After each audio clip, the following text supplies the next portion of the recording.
En este capítulo vamos a hablar de un tema que siempre acapara la atención de los medios y nuestra atención, principalmente por el dramatismo que involucra. Y ese tema es, ¿qué pasa cuando quienes cometen los delitos son adolescentes? Y nos llama mucho la atención quizá porque lo miramos desde la perspectiva adulta y sabemos que esos adolescentes están comprometiendo un futuro. Y por eso siempre nos llama mucho la atención. Soy Alejandra Ahumada. Soy Francisca Bert y juntas con la Ale hacemos el sitio del suceso, que es un podcast donde recogemos evidencia, buscamos información, analizamos y la compartimos para que todos los que nos escuchan se formen su opinión un capítulo a la vez. Y hoy día queremos un poco, como lo decía la Ale, saber qué pasa cuando los que cometen delitos son jóvenes, son menores de edad, menores de 18 años. ¿Quiénes son? ¿Por qué llegan a cometer estos delitos? ¿Por qué como sociedad hemos establecido tener un sistema diferenciado para adultos y para adolescentes? Y también cómo se construye el camino al desentimiento para que ese joven en el fondo salga de la delincuencia. Por eso el capítulo de hoy se llama Cuando el que comete un delito es un adolescente. La contingencia muchas veces hace que surjan voces que pidan con mucha vehemencia que los adolescentes sean castigados como adultos y también que se rebaje la edad de imputabilidad penal. Porque finalmente cuando uno ve las noticias o la prensa de cualquier forma, uno puede decir, bueno, si estos cabros están cometiendo delitos igual que un adulto, ¿por qué no van a asumir las consecuencias de la misma forma, no? Esa es una pregunta que siempre queda en el aire. Pero la realidad y las respuestas de política pública son bastante más complejas que eso. Si se tratara solo de endurecer el sistema y hacer a los jóvenes responsables desde más tempranas edades, el problema estaría resuelto hace mucho tiempo. Pero la verdad es que abordar este tema requiere miradas de mayor complejidad. Necesitamos saber cuáles son los perfiles de estos jóvenes, necesitamos saber cuáles son las trayectorias de vida que más se repiten, necesitamos saber, por ejemplo, cuáles son sus particulares factores de riesgo o cuestiones básicas sobre su etapa de desarrollo que pueden estar incidiendo. Para hablar sobre este tema tan interesante está con nosotros Catalina Droperman.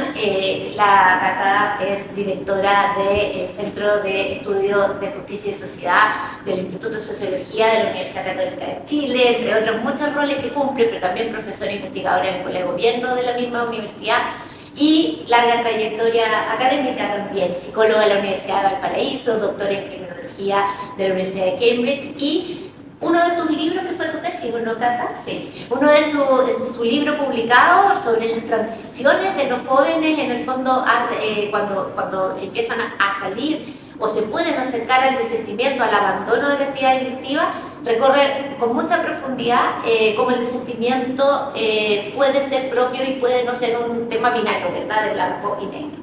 Bienvenida, Cata, a nuestro podcast. Este podcast lo que queremos es hablar de un tema en forma sencilla y como siempre nos dice la Ale, que si las personas que nos escuchan o nos ven se van con una idea nueva, estamos juntos. Así que muchas gracias por estar hoy día. Gracias a ustedes por la invitación. Oye, Cata, para empezar esta conversación, hay una percepción común normalmente de que el sistema penal estuviera lleno de adolescentes, que la mayoría de la gente que comete delitos son jóvenes. ¿Esto se condice con la realidad? No, la verdad que no. En general, los adolescentes infractores son una proporción muchísimo menor de todo el sistema de justicia penal.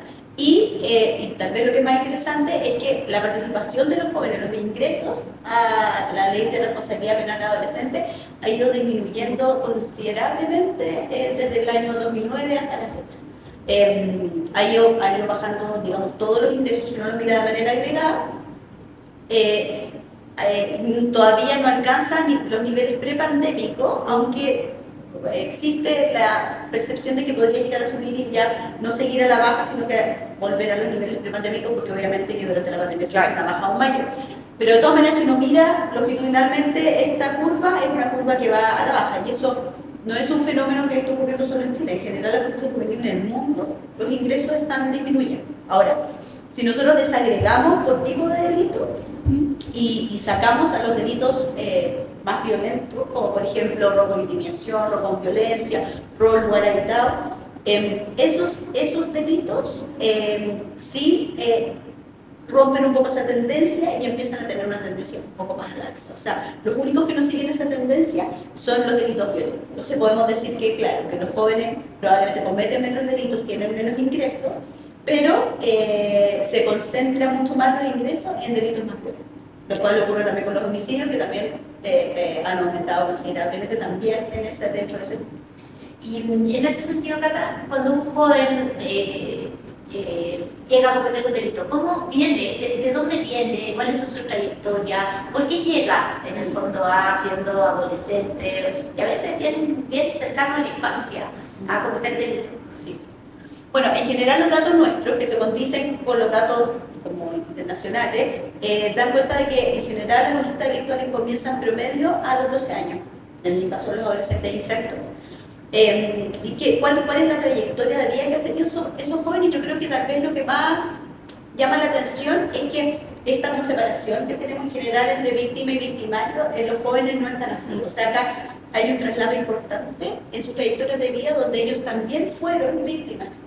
No solamente de vulneraciones de derechos, no solamente de abuso, de violencia, sino que también, y esto lo estamos viendo de manera muy fuerte últimamente, de violencia interpersonal también, de otros jóvenes dentro de sus barrios. Entonces, son jóvenes que no solamente cometen conductas violentas, sino que además también son víctimas de la violencia en todos sus ámbitos, de la violencia intrafamiliar, de la violencia barrial, de la violencia simbólica a través de la discriminación. Entonces, la manera de entender las trayectorias de estos jóvenes tiene que ser dentro de este contexto de esta, digamos, como overlap que se da entre el ser víctima y victimario. O sea, son historias complejas, son jóvenes que la mitad de estos jóvenes ha pasado por también sistemas de protección. Antes de entrar al sistema de justicia juvenil, o sea, el Estado ya los conoció. ¿Ya? El Estado ya los conoció y probablemente no hubo tampoco ninguna intervención exitosa que pudiera romper esa trayectoria. Entonces, muchas veces el contacto con el sistema de justicia juvenil es la oportunidad que tienen de poder realmente vincularse con el Estado y con los mecanismos de protección del Estado. Oye, Cata, ¿y cuáles tú podrías identificar como los principales factores de riesgo para los jóvenes concretos? Bueno, la verdad, a mí no me gusta mucho hablar de factores de riesgo. Yo adhiero más como al enfoque de desistimiento, que trata de pensar un poco más como en las potencialidades o en los factores protectores. Pero sin duda son jóvenes que tienen factores de riesgo, ¿ya? Y no solo uno, sino que una serie de elementos que aumentan la probabilidad de que ellos lleguen a cometer delitos, ¿ya? Y dentro de esos factores de riesgo hay elementos importantes que tienen que ver con la familia.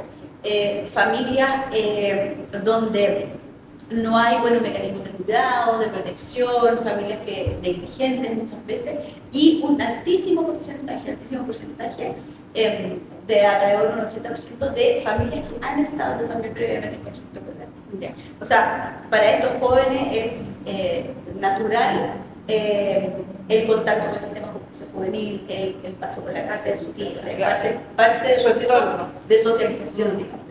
Eso es un elemento importante. Está el tema del consumo de droga, también los pares, entornos barriales con pares que también están involucrados en ciertas conductas infractoras, sistema de creencias, de valores y también la falta de oportunidades. O sea, son jóvenes que tampoco tienen mecanismos de movilidad social digamos, estandarizados. Son jóvenes que ven que la única manera de salir adelante es muchas veces involucrarse en un delito para poder tener también poder adquisitivo, comprar cosas, tener sus cosas, tener su casa. Eso es un mecanismo de movilidad social. No hay roles disponibles para estos jóvenes, especialmente para quienes desertan de la escuela. Cata, y me quiero tomar de esta frase que dijiste que paradójicamente, a mi modo de ver, cuando toman contacto con el sistema de justicia juvenil, es decir, cuando cometen un delito y son aprendidos o tomados presos, es como la oportunidad para intervenir. ¿Qué hacer en ese minuto? De acuerdo a lo que tú has estudiado y la experiencia de otros países, ¿qué de toda la herramienta o abanico de cosas que uno puede trabajar con un joven que viene con esta historia se puede hacer que sea efectivo? O que ayude al menos a un paso al desistimiento. Bueno, acá yo creo que un tema clave que costó mucho que el sistema de justicia juvenil lo entendiera, o por lo menos desde el Sename y ahora el Servicio Nacional de Reinserción Social Juvenil, tiene que ver con quién te llega, quién es tu usuario. Y tu usuario no es una sandía clara, como se dice, digamos, sino que tu usuario es un usuario que está en una situación totalmente ambivalente. Ambivalente porque es un usuario que está entre el delito y el no delito, porque a lo mejor, producto de la sanción, empieza a preguntarse si sería pertinente dejar el delito o no. Es un usuario que está en una etapa de transición de la adolescencia a la edad adulta. Transiciones que, aunque sean jóvenes, igual pasan tempranamente en América Latina. En los países más desarrollados, las transiciones de la adolescencia a la adulta pasan mucho más tarde. Acá pasan temprano, a los 18 años se espera que el joven sea el que mantiene el hogar. Eso es un mandato, digamos, moral que tiene que ver también con el ejercicio de la masculinidad. ¿Sí? Entonces, ¿qué ocurre? Que es un joven que está en un proceso de transición. Por lo tanto, con lo que se va a lidiar la persona que trabaje con él, el delegado o el interventor, el manejador de casos, va a ser con un joven que no sabe qué quiere cambiar, que no tiene una proyección futura. ¿Ya? Y eso significa trabajar la ambivalencia. ¿Ya? Los programas, la manera en que se forman los psicólogos, los trabajadores sociales que trabajan con estos jóvenes, es una mirada muy positivista donde se trata de generar cambios conductuales. Pero acá probablemente no va a poder generar cambios. Entonces, trabajar con la ambivalencia implica trabajar con metas a corto plazo, trabajar con fortaleza, ver cuáles son las fortalezas, tratar de pavimentar una noción de futuro y un proyecto de vida, que es lo más importante, tener un proyecto de vida. Porque dejar el delito, desistir del delito, tiene que ocurrir y se tiene que construir un hacia dónde. Uno no puede saltar el vacío. Para los jóvenes, la conducta delictual es lo más importante que tienen y es lo único que tienen. Es lo único que tienen que es un proyecto de vida. Sí, es un proyecto de vida, es la manera que tienen de controlar el entorno, en un entorno social donde no tienen ninguna capacidad de controlar nada. Es su capacidad de ejercer poder, de reivindicar su identidad, de ejercer masculinidad, de ser reconocido. O sea, todo eso implica una pérdida. Entonces hay que construir un hacia dónde para que ese salto no sea al vacío. Y ese hacia dónde es complejo en una sociedad como la nuestra, donde no hay roles disponibles, no hay un hacia dónde. Entonces, eso es lo más importante. O sea, que se instale para dejar el delito, no solamente dejar de cometer el delito, es construir un hacia dónde, una noción de futuro, un proyecto de vida que te permita instalar la pregunta como de la ética de las virtudes, de decir, oye, ¿qué clase de persona quiero llegar a ser? Eso es lo más importante, lo que sustenta el cambio a largo plazo. Pero eso en general nos observa mucho, porque estamos muy orientados a enfocarnos en el cambio conductual, la reincidencia, reincide, no reincide, programa, muy centrado con el programa. Pero acá lo que funciona es trabajar con una persona, ¿no es cierto? Y no necesariamente un programa que te va a mejorar, que te va a bajar la reincidencia en 20 puntos. Y eso es algo que el servicio ha ido aprendiendo y que lo está incorporando, siento yo, dentro del nuevo modelo. Pero para eso se requiere, obviamente, un intersector que permita construir un hacia dónde y una sociedad que reciba ese hacia dónde estamos. Porque tú igual transicionas hacia otro grupo social con el cual no te has vinculado probablemente a lo largo de tu vida. Ya, Cata, mira, nosotros, tal como lo hemos mencionado acá, entró en vigencia, o empezó a operar, digamos, un nuevo servicio de reinserción social juvenil que pretende diferenciar y dejar atrás el modelo Sename.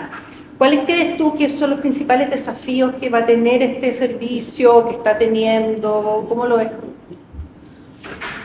A ver, yo creo que hay dos como niveles de desafío. Un desafío que tiene que ver práctico con la implementación, que son desafíos más bien de política pública. Y otro grupo de desafíos que tiene que ver con la instalación de un modelo, que era lo que yo les decía recién. Un modelo para el cual las personas no han sido formadas, no están preparadas, un modelo que es totalmente contraintuitivo como respecto de cómo se ha entendido históricamente la rehabilitación del reinserción. Pero desde el punto de vista de política pública, lo primero es que esto es un modelo descentralizado. Y eso es clave. Eso es clave porque antes todo se resolvía en el servicio. ¿Ya? Y eso permitía dar buenas o malas directrices, resolver los temas más complejos. Entonces esto demanda levantar todo un funcionamiento, todo un intersector a nivel local, que no existe. Ahora que se está empezando a implementar de norte a sur, han aparecido temas como que no hay profesionales suficientes, no hay profesionales calificados, no hay oferta laboral, hay demasiada distancia educacional. Entonces, los seremis van a tener que asumir un rol clave, ¿ya? En esto. Y a mí me parece un cambio tremendamente positivo. Pero que va a costar porque el Ceremi nunca ha ejercido ese rol, el intersector siempre ha estado bastante ausente y la cultura del Sename era levantar a nivel central todas las deficiencias que tenía, a nivel central muchas veces no las podía resolver y ahí quedan las cosas no resueltas. Esto por intersector. El intersector es, en el fondo, se entiende que es las escuelas, los centros de salud, es decir, todo lo que tiene que operar para que finalmente ese joven sea visto como un ser integral y no fragmentadamente como, que se preocupe otro de la salud, que se preocupe otro de la... ¿A qué te refieres cuando dices intersector? Sí, justamente a eso, es decir, al rol que tiene que cumplir el Servicio de Salud, al rol que tiene que cumplir el Ministerio de Educación, el rol que tiene que cumplir también los servicios comunitarios, los municipios, ¿ya? Ese intersector en general es un intersector que tiene poca oferta programática para adolescentes y que responde bastante poco. Y es descoordinado aparte, porque uno pretendería que trabajaran en red, pero eso no pasa tampoco, ¿sabes? Eso no pasa, es descoordinado y tiene también bastante resistencia para trabajar con esta población. Sí, claro. Que es tal vez como lo más complejo. Entonces, ¿qué pasa? Que el nuevo modelo tiene un elemento que a mí me parece clave, que es como la restitución de derechos, es decir, tiene un eje de restitución de derechos también dentro de la intervención. Hacer joven.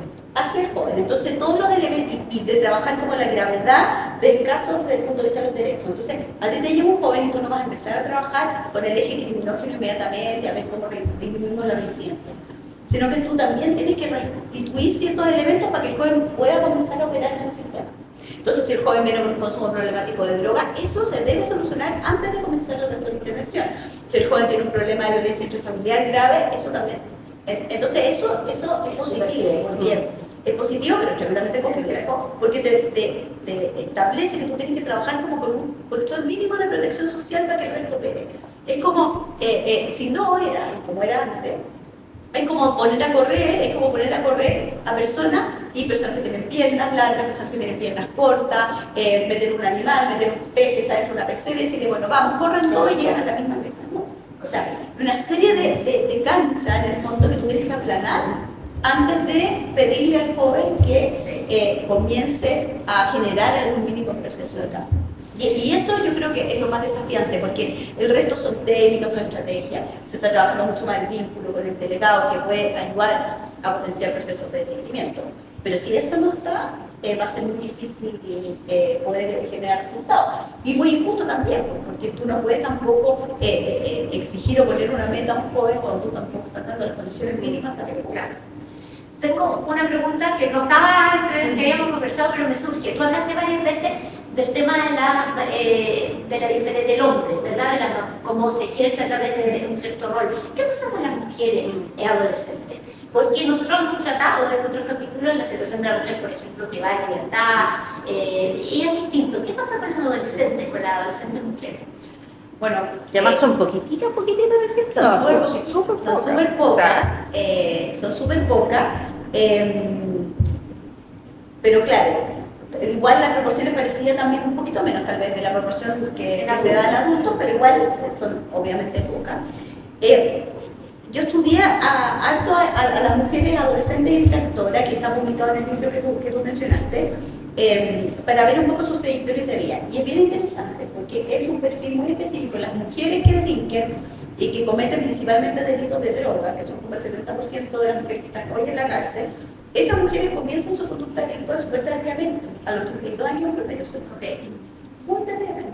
Es realmente una salida laboral. Claro. La subsistencia familiar.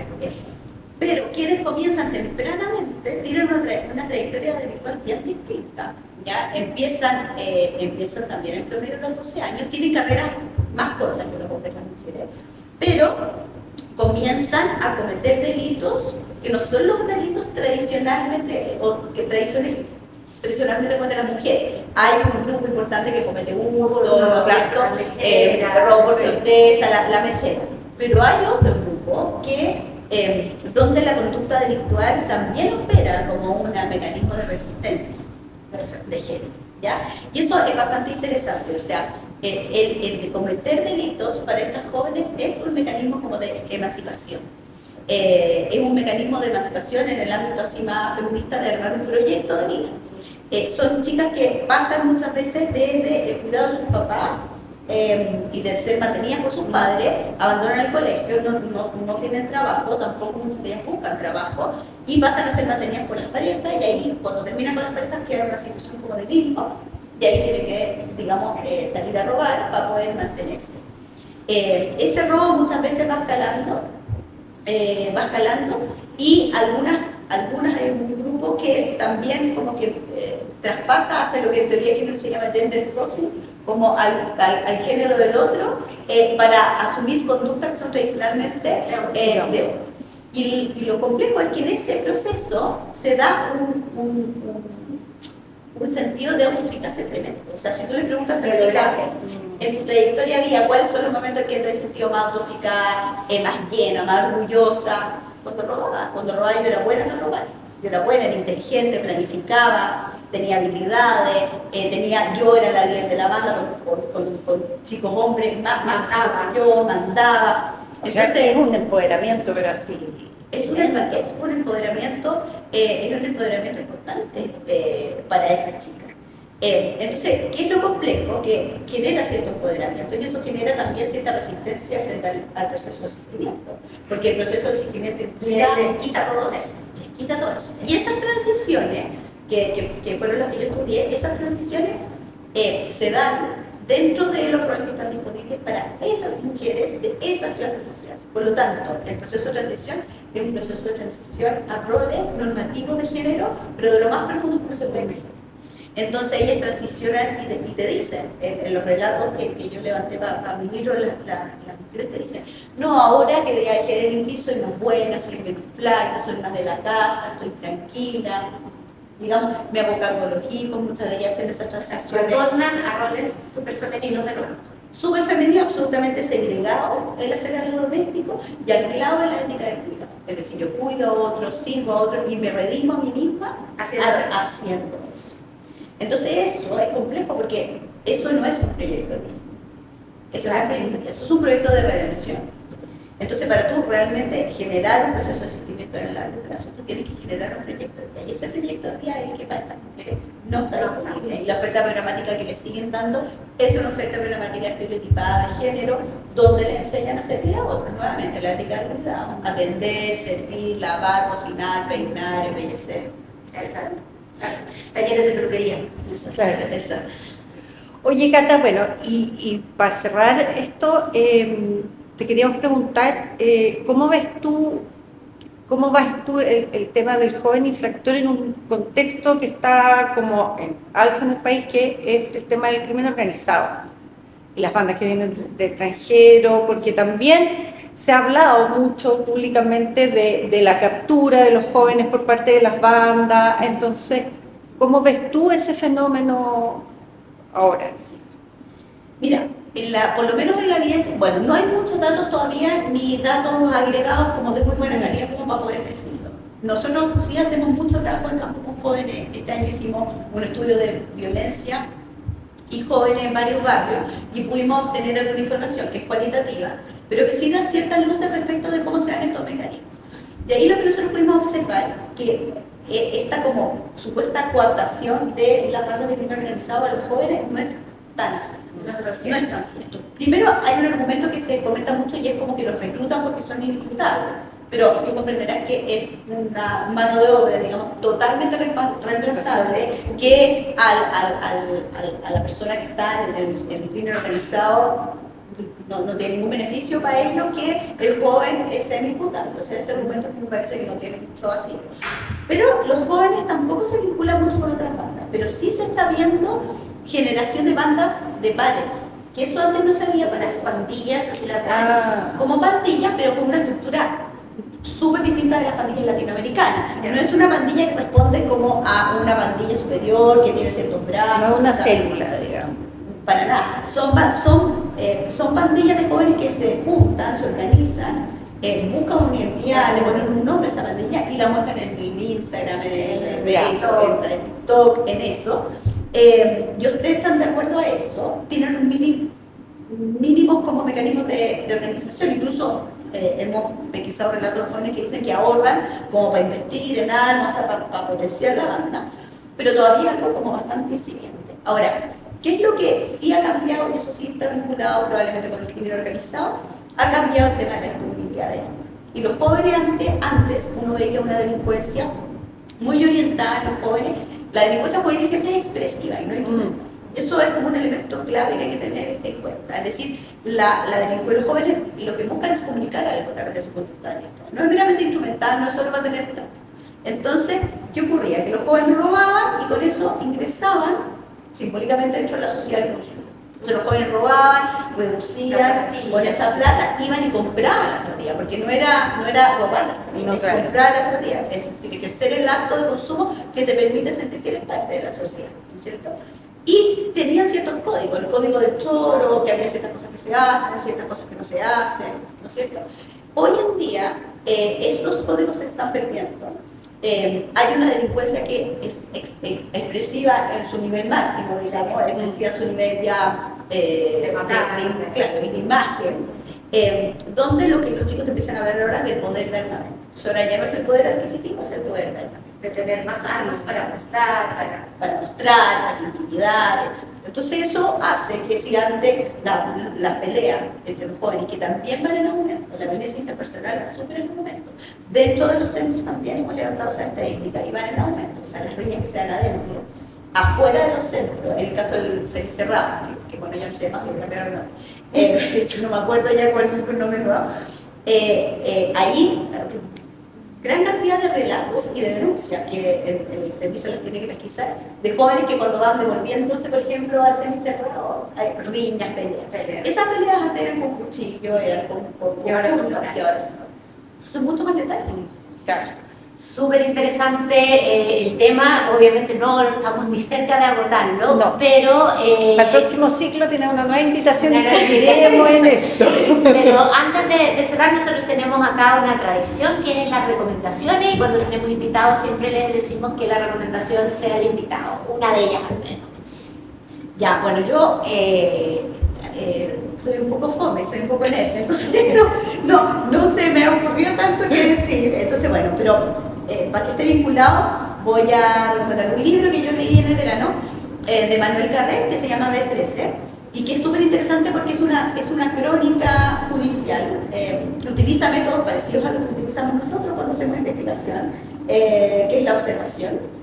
Entonces él observa una serie de audiencias producto de, digamos, atentados, de los atentados que se dan en París, en el Bataclan, y de alguna manera trata como de construir a través de esos relatos las trayectorias de estos jóvenes, que son trayectorias de radicalización de la violencia. Es distinto el fenómeno, pero también habla respecto de fenómenos de adolescentes, de juventudes que no tienen otras oportunidades, que se radicalizan y se unen y arman su trayectoria en torno a la violencia. Y nada, es fascinante porque te permite entender cómo funciona el sistema de justicia judicial, cómo ellos lo ven, cómo es el ritmo también de estos procesos. Y cómo le afecta a él, al autor, que en este caso habla en primera persona, digamos, este juicio y todas las historias alrededor. Yo también quería recomendar, para cerrar, que visiten el Centro de Justicia y Sociedad. Está lleno de información muy valiosa respecto a los temas que hemos tratado. Ahí han hecho un gran trabajo la Cata como directora, así que vamos a dejar la página web, como puedan llegar, y ahí está lleno de información súper interesante también de infancia, de mujeres, de trayectoria, etc. Y invitarlos a todos que nos sigan en el próximo episodio, que nos sigan en redes sociales, que le den me gusta a los capítulos se suscriban también. Y que nos escriban a nuestro correo, que también va a aparecer por acá. Cualquier duda, comentario que ustedes tengan, nosotros vamos a tratar de respondérselo lo más claramente posible. Eso, muchas gracias. Gracias.